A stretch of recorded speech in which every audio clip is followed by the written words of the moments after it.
Superlight Episode 4. ROC HATFIELD, best-selling author, producer, and innovator, reads his new groundbreaking novel, Superlight. The author blends myths and ideas from the Ancient Astronaut Theory and the Hebrew Bible to tell a story that will open the mind to new possibilities and distant worlds, all under the creation of the One. This is Superlight.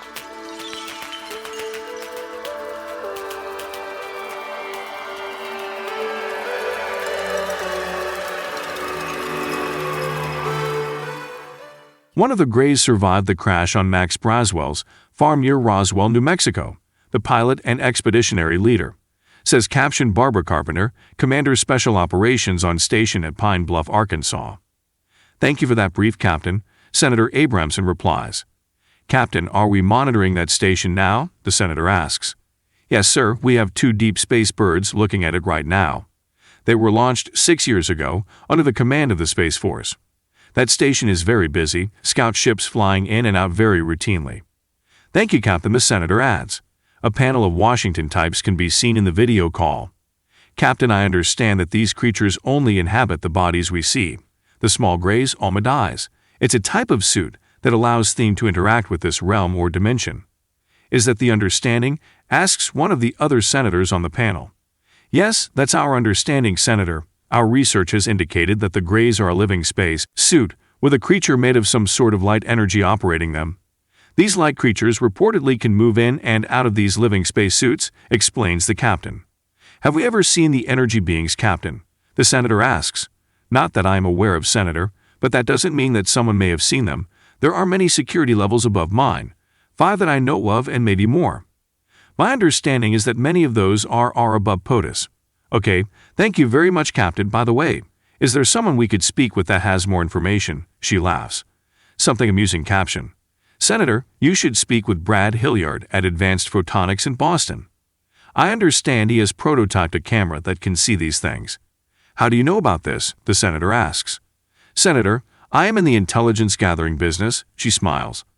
"Thank you, Captain. That will conclude our panel inquiry session for today." He strikes the gavel. Brad's cell phone rings. He is driving his 2028 Invicta EL. He fell in love with this car when he was a kid, with screensavers and posters on his wall. When Brad was a kid, the electric vehicle market was just taking off. Back then, most people drove old-fashioned gas-powered cars. But the Invicta was inspirational. "This is Brad," he says into his phone. "Brad, hi. This is Captain Barbara Carpenter from Space Force. I spoke with you at that Space Force meet and greet thing last October," the captain explains. "Oh, okay, hey, I do remember. You were talking up the Space Force and looking for new contractors and such, right?" "That's right, Brad." "What can I do for you, Captain?" "Well, it's more like how can I help you?" "Our little group has been monitoring a lot of chatter the last few days regarding your Superlight project," the captain says. "Oh, really?" Brad responds. "Yes, really. I want to invite you to Arkansas for a tour and a little sit-down." "Brad, have you seen the Archer Arrow?" Brad says, "Yes, I have seen videos. Awesome aircraft. 3 times the speed of sound in the lap of luxury." "That's the one. I will have Bill Archer fly it out and pick you up. You'll be here in an hour." "Okay, Barbara, how could I say no to an invite like that?" "Great. Be at Boston International Hangar 3B at 9 a.m. in the morning," Captain Carpenter says. "Thanks, Brad. See you soon." It's dark and late. Nancy and Walter are waiting for Brad to show. It's approaching midnight. A knock at the van door. It's Brad. "Sorry I'm late," he says. "Crazy fucking day." "Did you get the cot set up, Walter?" "We got it. My brother brought me a futon over." "Great. Wait, did you tell your brother anything about this project?" Brad asks. "No, he's not interested in my work. No worries. Just a bunch of computer crap to him," Walter laments. "Sorry, but I got the weirdest call from a gal at Space Force sniffing around about the Superlight. Matter of fact, she invited me out to Pine Bluff Station in Arkansas tomorrow. She is sending Bill Archer to pick me up in his new plane," Brad explains. "Brad," Nancy asks, "do you think they know what we are doing?" "I don't think so, but you know what? Better safe than sorry."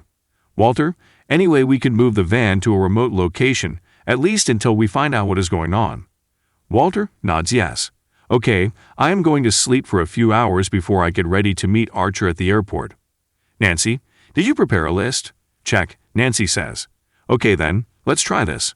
"I am exhausted," Brad says. "It's been a long day." Brad moves to the back of the long van to where Walter has his futon set up. Walter and Nancy have made adjustments to the gear and are waiting to see if something happens. An image of the big arena comes into focus. The Superlight is aimed in Brad's direction, and you can see his driver is calm, not moving much.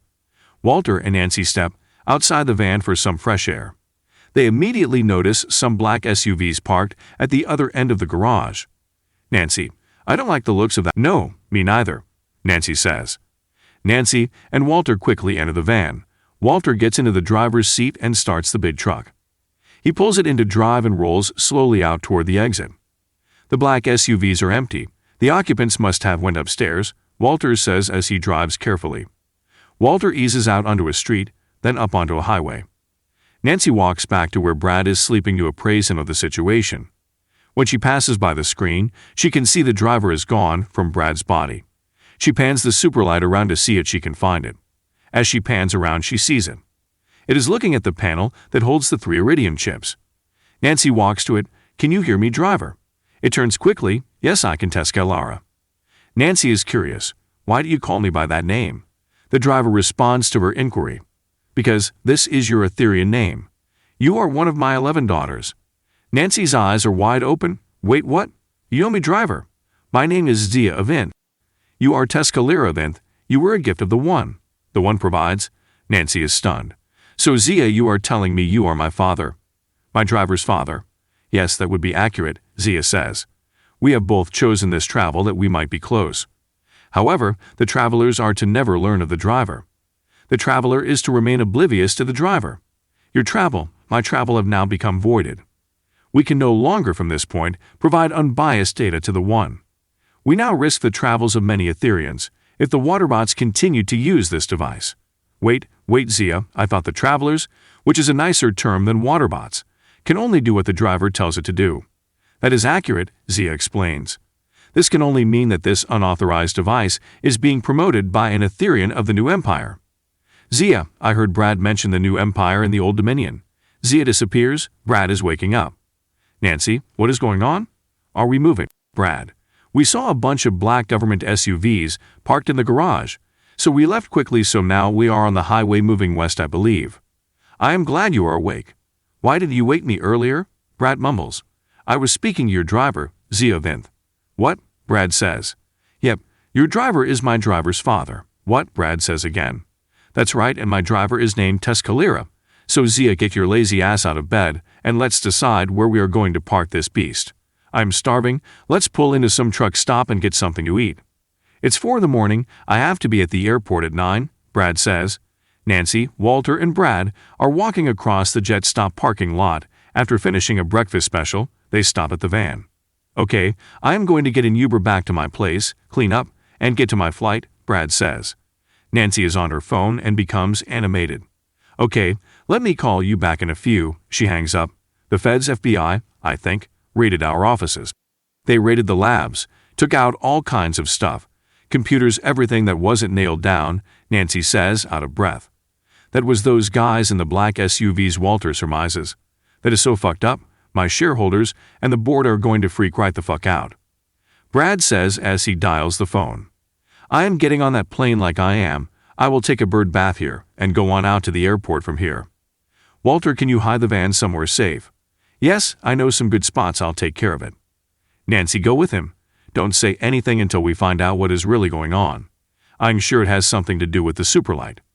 Morning traffic is busy on the Boston Loop near the airport. The lane that exits to the airport is backed up for a mile. It's moving but slowly. Brad is in the back seat of an Uber SUV, headed to meet Bill Archer.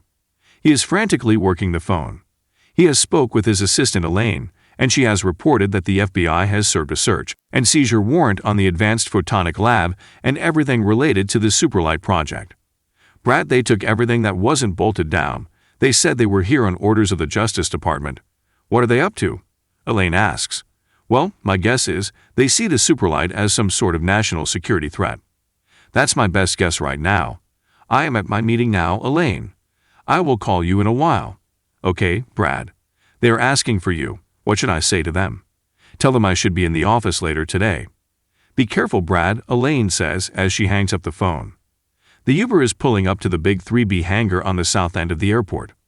A guard at the security gate instructs them where to park.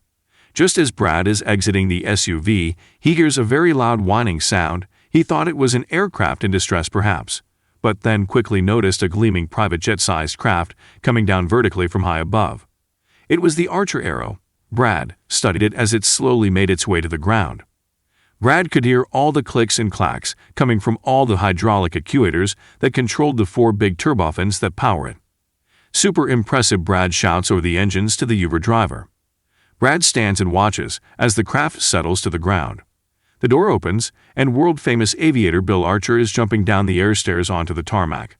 Bill is well into his 60s, but very agile. "Brad, Bill Archer, good to meet you," Bill says as he gives Brad a big firm handshake.